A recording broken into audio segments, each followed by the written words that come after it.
জায়গায় শিকড় গেড়ে দিয়েছিল নিজেদের লোক নিয়ে, না তাও হয়নি। আল্লাহ পাক বলেন ফাতিল কাবুয়ুতুহুম খাওয়ায়াতান বিমা যালামু। হে নবী, আপনি এই ঘরগুলো একটু দেখেন, এই সেই ঘরগুলো, এই সেই ঘরগুলো খাওয়ায়াতান, আমি জনশূন্য করে দিয়েছি, পরিত্যক্ত বানিয়ে দিয়েছি, উজাড় গৃহ বানিয়ে দিয়েছি, বিমা যালামু, তাদের জুলুমের কারণে। একটা যে কত বাস্তব তার প্রমাণ 2024 সালের 5 আগস্টের বিকাল আসতে আসতে আল্লাহ দেখিয়েছে। শুধু বাংলাদেশের দিকে তাকান, 630টা থানা আছে এই দেশে। কত? 630টা থানা, যেখানে যেখানে জালেমদের বাড়ি ঘর ছিল। আপনি দেখেছেন খাওয়ায়াতাম বিমা যালামু, এদের জুলুমের কারণে আল্লাহ পুরা বাড়িকে পরিত্যক্ত করে দিয়েছে। কুষ্টিয়ায় আমার হানিফের বাড়ি, আপনি এখন যে দেখবেন আর বাড়ি নেই, প্যান্ট পর্যন্ত মানুষ খুলে গেছে। ওটা এখন জাতীয় টয়লেট হয়ে গেছে। কথা বলছেন? 5 দিন আগের পেপারে দেখলাম যে ঢাকার যে বাড়িটা এত অহংকার করতো, যেটা নিয়ে যেখানে অনেকে আবেগে যে চুমা খেত, ওই বাড়িটা এখন দলবদ্ধ হয়ে মানুষ টয়লেট করছে। 4-5 জনের ছবি দেওয়া দেখলাম পেপারে, এদিকে একজন, ওদিকে একজন, ওদিকে একজন, ওদিকে একজন, মেশিন লাগিয়ে শুরু করেছে। মনে হচ্ছে জামাতবদ্ধ পোশাক চলছে। কারণ আছে, কারণ নেই।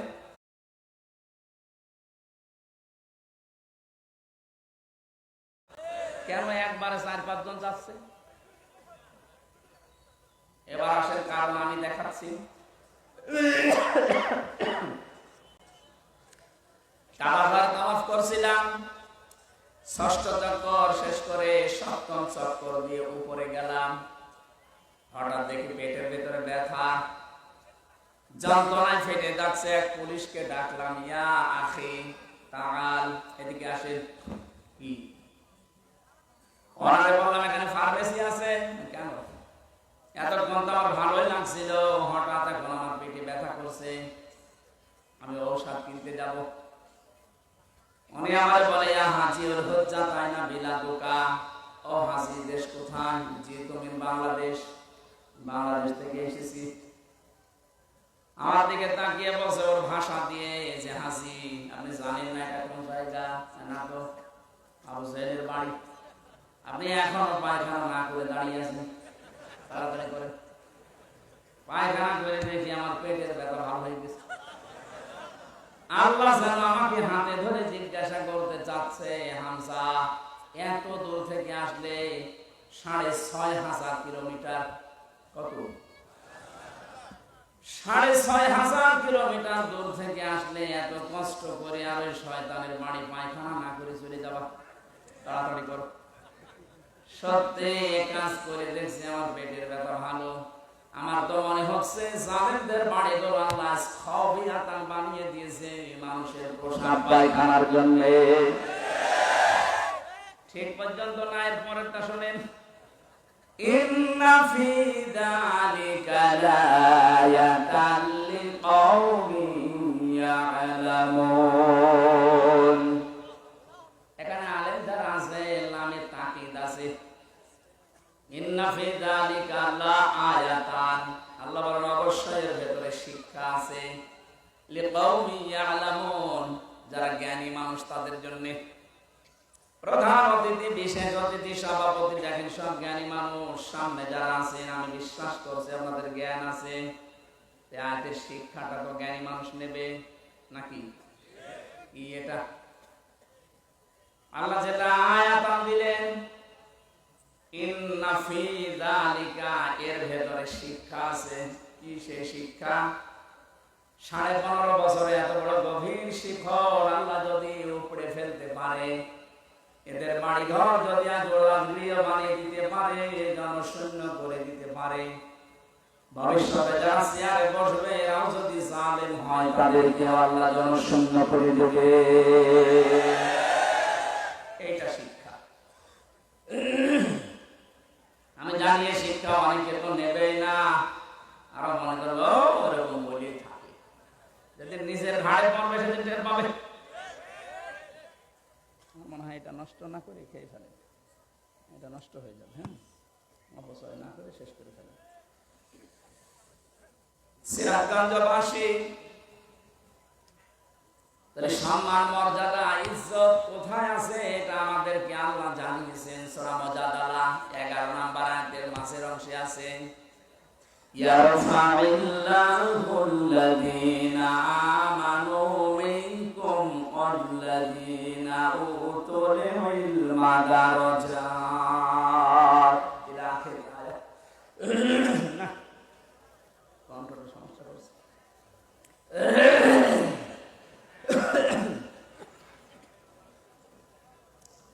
আল্লাহ পাক বলেন ইয়ারফা, এটা মুজারে, বর্তমান ভবিষ্যৎ, প্রেজেন্ট ফিউচার। দিন যত যাবে তাদের সম্মান মর্যাদা বাড়তেই থাকবে। কাদের? তোমাদের ভেতরে যারা ঈমান আনবে, দুনিয়াতে যাদেরকে ইলম দেওয়া হবে, এই দুইটা গুণ যাদের আসবে তাদের দিনের পর দিন মর্যাদা বাড়বে। প্রশ্ন আসতে পারে, তামাম দুনিয়ায় 850 কোটির উপরে মানুষ, সম্মান মর্যাদা বৃদ্ধি হওয়া দূরের কথা, আমাদের অন্তত হালকা পাতলা যাদের ঈমান আছে তারা মায়ের খাচ্ছি। কথা বলে না কেন? যদিও সুসংবাদ, কালকে সিরিয়া স্বাধীন হয়ে গেছে। আমরা চাচ্ছি আল্লাহ খুব তাড়াতাড়ি ফিলিস্তিনটাও তুমি স্বাধীন করে দাও। মুসলিমদের এই শক্তি যত বৃদ্ধি হবে, প্রতিবেশী নামে কলঙ্ক, এই দাদারা কত ভয় পাবে। আশপাশের যতগুলো রাষ্ট্র আপনি তাকান, পাকিস্তান, আফগানিস্তান, নেপাল, ভুটান, চীন, মায়ানমার, প্রত্যেকটা রাষ্ট্রের সাথে ওদের সম্পর্ক একটাও ভালো নেই। প্রতিটি বর্ডারের দিকে একটু খোঁজ নিয়ে দেখেন, পাকিস্তান বর্ডারে ওরা মার খায়, চীনের বর্ডারে মার খায়, আফগানিস্তানের একটা সরু বর্ডার আছে ওখানে গেলেও মার খায়, নেপালের মতো জায়গায় মার খায়, মায়ানমারেও মার খায় মাঝে মাঝে, শুধু মারে আমাদেরকে।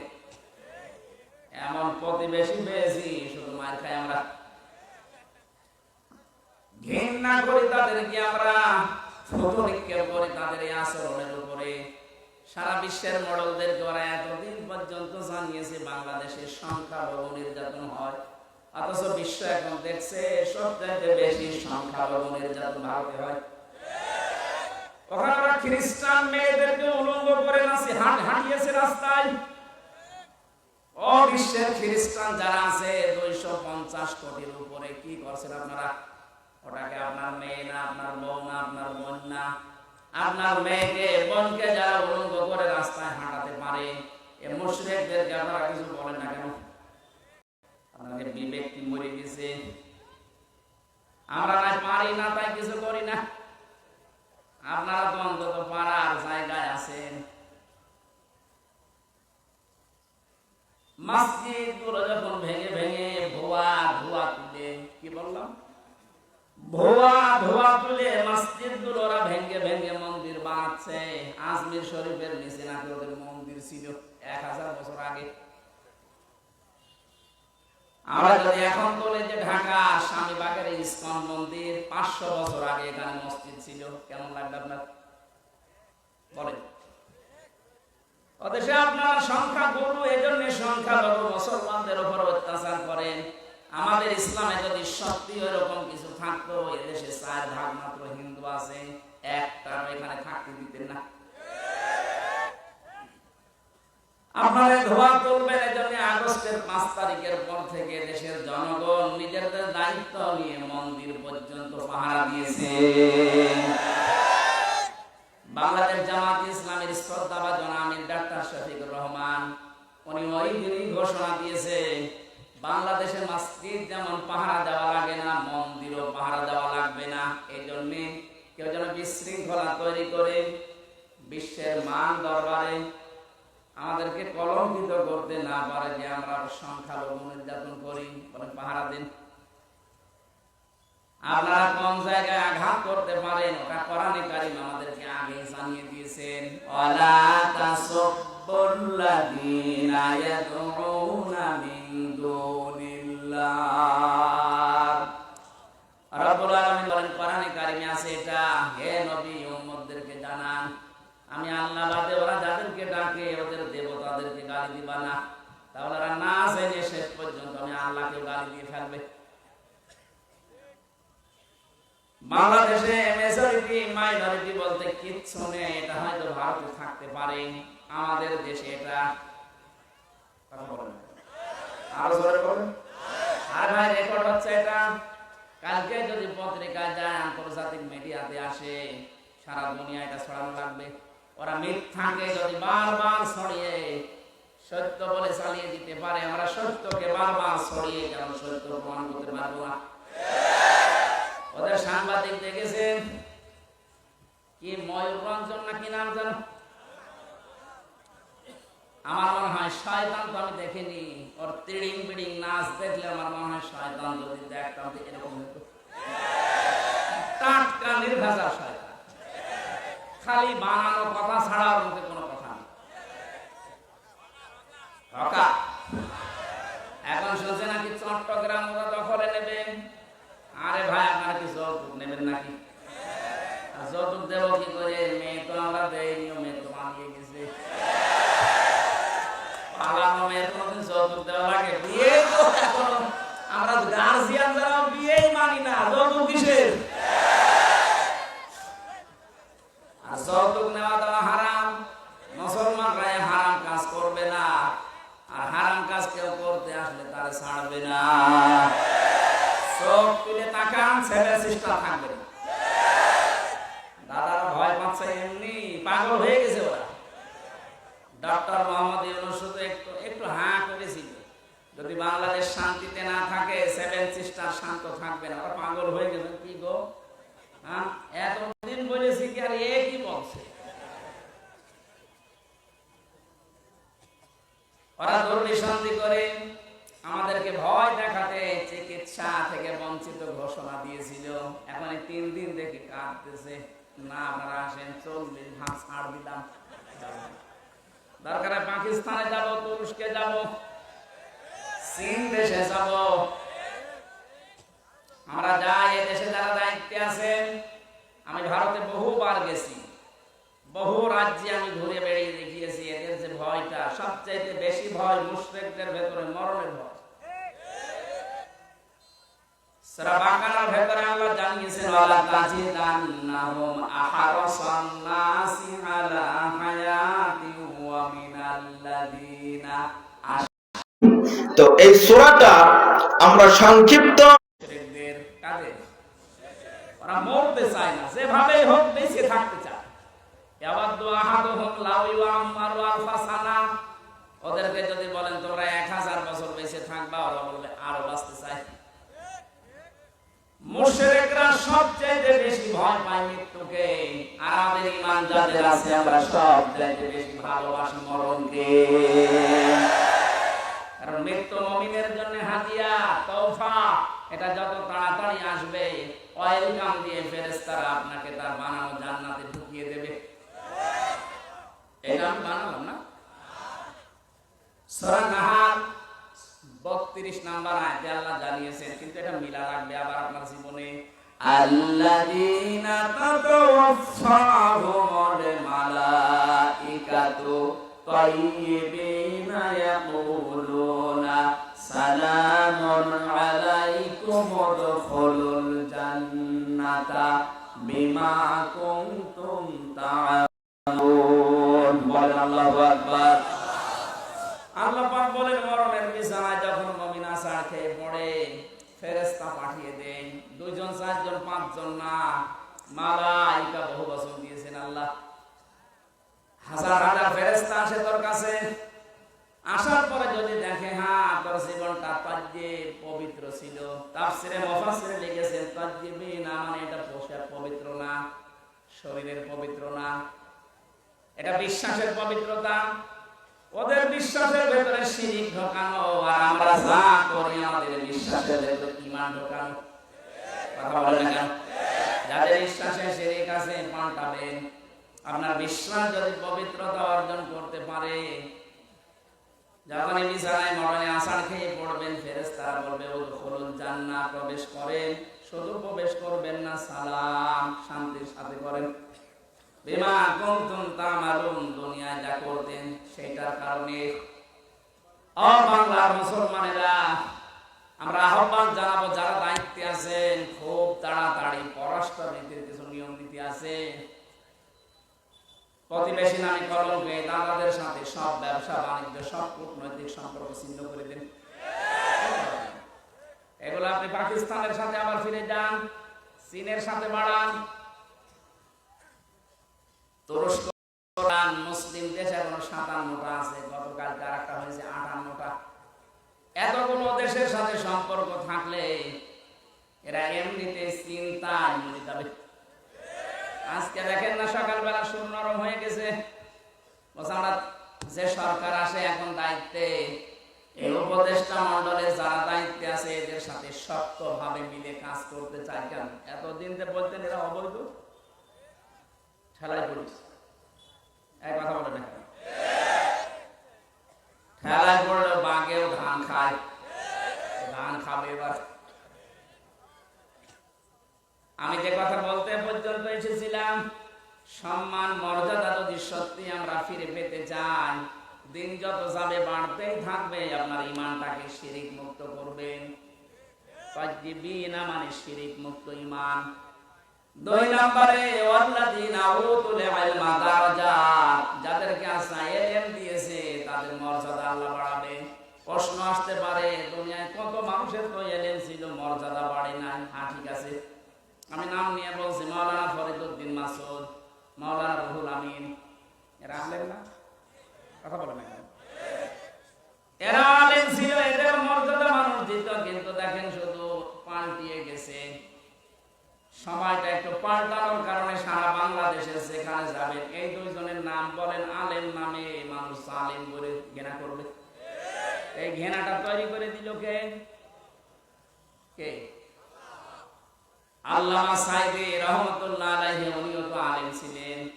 উনি দুনিয়ায় নেই, তারপর সারা পৃথিবীতে তার নামে দোয়া হচ্ছে।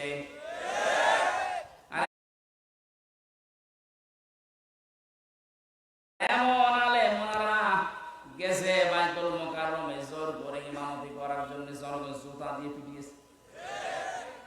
পরের দিন স্ট্যাটাস দিয়েছে যে জুতা মেরেছিল কিন্তু আমার গায়ে লাগেনি। আপনার কত অপমান হবে! এই যে দাওয়াত বহু বছর দিয়েছেন আল্লাহ, কেন জানেন? কারণ দিন যত যাবে, জ্ঞানের উপরে যারা আমল করে তাদের মর্যাদা আল্লাহ তত বাড়াবে। যারা যতটুকু জ্ঞান পেয়ে আমল করেছে, আপনি তাকান, তাদের মর্যাদা আল্লাহ বাড়িয়ে দিয়েছে। আল্লামা জুনায়েদ বাবুনগরী রহমাতুল্লাহ আলাইহি, তার নাম শুনলে মানুষ এখন দোয়া করে। আল্লামা শাহ আহমেদ শফি রহমাতুল্লাহ আলাইহি, তার নাম শুনলে মানুষ দোয়া করে। আর এরা জীবিত থাকতে দোয়া তো দূরের কথা, জুতা খায়। এজন্য জ্ঞান অনুযায়ী আপনাকে কাজ করা লাগবে। জ্ঞানের বাইরে যদি কাজ করেন, হ্যাঁ হয়তো ভয়ে অথবা বিভিন্ন স্বার্থের কারণে মানুষ আপনাকে সম্মান দেবে, কিন্তু দিন যত যাবে আপনাকে আল্লাহ পৌঁছাবে। কথা বলেন না কেন? পৃথিবীতে সবচাইতে বেশি জ্ঞানের উপরে আমল করেছিল, কাজ করেছিল কারা? নবীরা। কারা? এবার নবীদের দিকে তাকান, সূরা ইয়াসিন 30 নম্বর আয়াত। ইয়া হাসরাতান আলাল ইবাদ মা ইয়াতিহিম মির রাসূলিন ইল্লা কানু বিহি ইস্তাহজিউন। আমার বান্দাদের জন্য আমার আফসোস, আমার আক্ষেপ হয়, এমন কোন নবী রাসূল দুনিয়ায় পাঠালাম না যার সাথে সমসাময়িক ব্যক্তিরা, সমসাময়িক শাসকরা জুলুম, অত্যাচার, নির্যাতন, ঠাট্টা, বিদ্রোহ, উপহাস করে নাই। এই কথা বলছে কে? আরো জোরে বলেন। নবীদের চরিত্র খারাপ ছিল? মানুষকে কষ্ট দিত? কেন তাদের উপর অত্যাচার? একটাই কারণ, আমি প্রত্যেকটা নবীর জীবনে অন্তত যতগুলো কোরআনে পেয়েছি পড়ে দেখেছি, প্রতিটি নবীর জীবনে একই অবস্থা, কারণ তারা জ্ঞানের উপরে আমল করত। কথা বলে না কেন? জ্ঞানের উপরে আমল করতে গিয়ে অনেকের নাম পর্যন্ত তারা হারিয়ে ফেলেছে। হযরত মুসা আলাইহিস সালাম, ইহুদিরা তার নামটা পর্যন্ত পরিবর্তন করে দিয়েছে জোসেফ। এখন তাম দুনিয়ায় যারা ইহুদি আছে, মুসা নবীকে আর মুসা বলে না, বলে জোসেফ। কি বলে?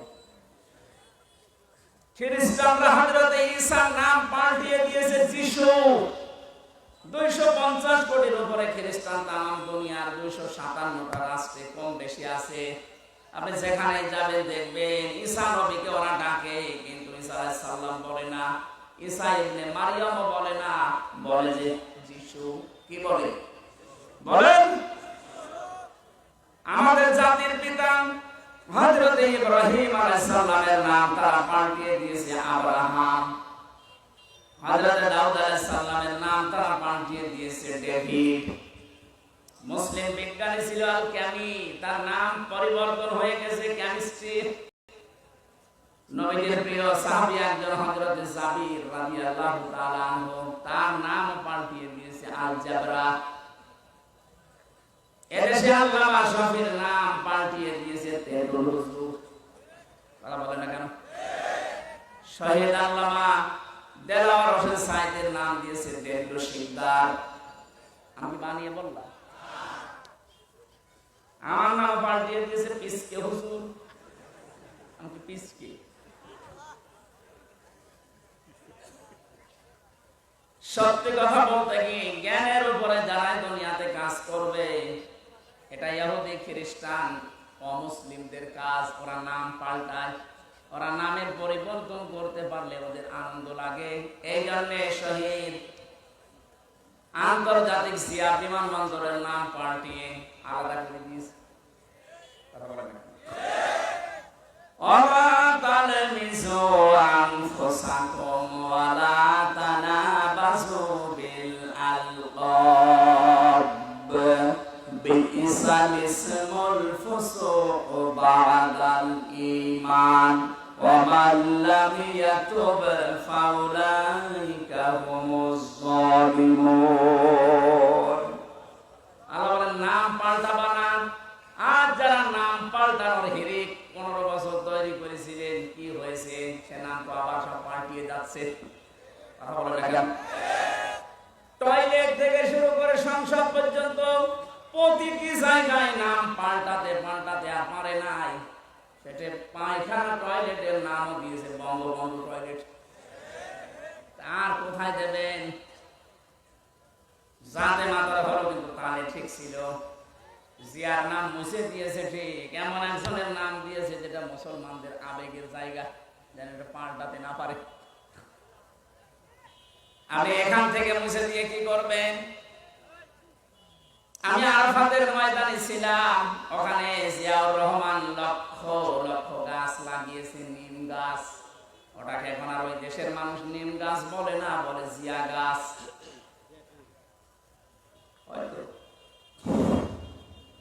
ওনার জীবনে থেকে আমি এই কাজটা পেয়েছি। জীবনে যদি আল্লাহ ওনার একটা কাজও পছন্দ না করে, হাজীদের আরাফাতের ময়দানে একটা শান্তির ব্যবস্থা।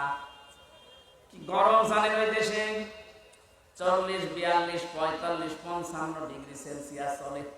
সেখানে একটা নিম গাছের ছায়া পেলে মানুষ মনে হয় আকাশ আমার মাথার উপরে নেমে এসেছে।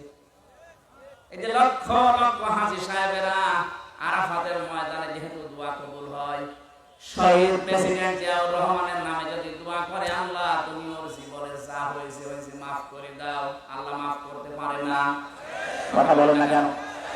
আমরাও দোয়া করছি, আল্লাহ তুমি তাকে মাফ করে জান্নাত দিয়ে দাও, বলেন আমিন। বাংলার মানুষেরা যে কথাটা বলার জন্য, যে মানুষের নাম পরিবর্তনের হিড়িক, এটা ইহুদি আর খ্রিস্টানদের।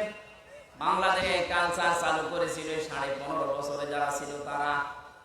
কেন আপনি আল্লামা শফির নাম পাল্টিয়ে দিলেন? তেতুল হুজুর একটা নাম হলো।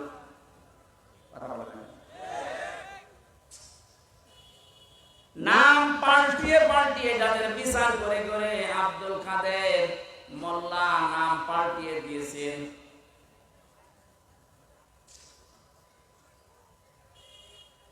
যে ময়দানে দাঁড়িয়ে বিচার করেছিলেন ওই ময়দান আবার রেডি হয়ে গেছে। এতদিন যাদের বিচার করেছেন সোনা সাক্ষীর উপরে, এখন আপনার গণহত্যার জন্য বিচার হবে দেখা সাক্ষীতে। পৃথিবীতে যারা গণহত্যার সাথে জড়িত আমি তাদের জীবনী পড়ে দেখেছি। এত ঘৃণিত করে আল্লাহ দুনিয়ায় তাদেরকে রেখেছে। হিটলার, চেঙ্গিস খান, কথা বলছেন ওরা যদি গণহত্যার সাথে জড়িত হওয়ার কারণে ওদের আল্লাহ ঘৃণিত করে দেয়, নিন্দিত করে দেয়, এখন কি কেউ হিটলার ছেলের নাম রাখে? চেঙ্গিস খান বলেন বলেন। আপনি যা করেছেন আপনার নাম সুন্দর হতে পারে, যুগের আবর্তনে কালের আবর্তনে দেখবেন সময় একদিন আসবে আপনার নামটাই গণহত্যার কারণে চেঙ্গিস খানের মতো হিটলারের মতো ঘৃণিত হয়ে যাবে। যাদেরকে আপনি করেছিলেন তাদের নাম তো ঘৃণিত হয়নি, এখন তাদের নাম শুনলে মানুষ রহমতুল্লাহ আলাইহি পড়ে। 50 বছর পার হোক, আমরা যেহেতু এখানে আর 100 বছর পরে কেউ থাকবো না, নতুন প্রজন্ম এই জমিন চাষ করবে, দেখবেন ওই জামানায় মানুষ এটাকে গালি হিসাবে ব্যবহার করবে চেঙ্গিস খানের মতো। কথা বলেন না কেন? কারণ যারা জুলুম করে সবচাইতে বেশি আল্লাহ পাক তাদের দিকে তাকিয়ে থাকেন। আলা তাহসাবান্নাল্লাযীনা তাহসাবান্নাল্লাহা গাফিলান আম্মা ইয়ামালুজ যালিমুন। সূরা ইব্রাহিম 13 নম্বর পারা 19 নম্বর 12 নম্বর লাইনের 42 নম্বর আয়াতের প্রথম অংশে আছে আল্লাহ পাক বলেন, হে নবী আপনি কি মনে করেন যে জালেমদের কোনো খোঁজ আমি রাখি না? সবচেয়ে বেশি খোঁজ খবর রাখি আমি জালেমদের। কাদের? এরা যারা জুলুম করেছিলেন এই জামানায়, বিশেষ করে 15.5 বছরের জুলুম মানুষ বলতে পারে না, আমি তো পারি না, কারণ আমি নিজে শিকার। 3টা বছর আমি কিচ্ছু জানি না এই বিষয়ে, কেন আমাকে এই জুলুমের শিকার করলেন? সবাই মাফ করে দিলেও আমার মামলার আয় থেকে শুরু করে একেবারে টট্টবর্গন যারা জড়িত, একটাকেও আমার ক্ষমা নেই। ক্ষমা করতে পারি, আমি যা করেছিলাম ওই কাজ আপনাকে করা লাগবে। 3 বছর ফাঁসির কন্ডেম ছেড়ে থাকবেন, আর 30 থেকে 32 লাখ টাকা আমার বাবার কাছ থেকে নিয়েছেন, ফেরত দেওয়া লাগবে। সেদিন মামলার আয় কল দিয়ে বছর বছর মাফ করে দিয়ে, মাফ করে দিয়েছি, টাকা ফেরত দেন। টাকা ফেরত দেবেন না, মাফ চাবেন মানে? শুধু আমি হামজা না, এরকম হাজার লক্ষ হামজা ভিকটিম আছে, যার কাছে যারা অপরাধ করেছেন তার কাছে যে আগে ওই টাকা ফেরত দেবেন, ক্ষতিপূরণ দিয়ে বলবেন আস্তাগফিরুল্লাহ। কথা বলেন না? এখানে বহু মানুষ আমরা এমন আছি এই 15.5 বছরে যে জায়গায় ওঠার দরকার আমি ওই পর্যন্ত উঠতে পারিনি।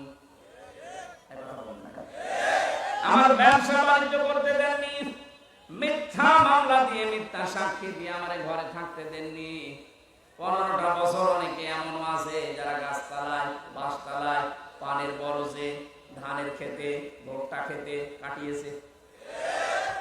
এত কষ্টের সাথে যারা জড়িত, আর আপনি এখন আস্তাগফিরুল্লাহ পড়বেন, আল্লাহ মাফ করে দেবেন। ইয়ার কি না?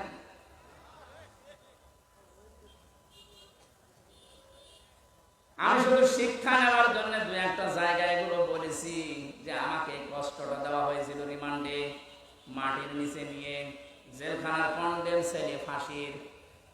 অনেক শয়তান এখন শুনছে, বলছে জেল কেটেছে তাই কি কথা বলা লাগবে? শয়তান তোমার যদি 10 দিন টাঙিয়ে রাখতে তখন বুঝতে। কত অসহায় থাকে ওখানে মানুষ জানেন আপনি? কি করেছেন ইসলামের জন্য, আপনার কি অবদান আছে বলেন তো দেখি। কেউ 8 বছর, কেউ 10 বছর, কেউ 14 বছর পড়ে আছে দুনিয়ায়, কেউ জানে না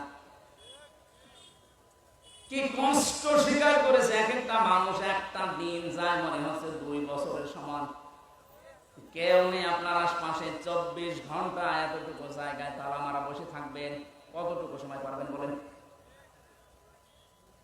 ফখরুল ভাইয়ের কথা শুনছিলাম, উনি আমার কন্ডেম ছেলে, আমার ছেলে ছিল।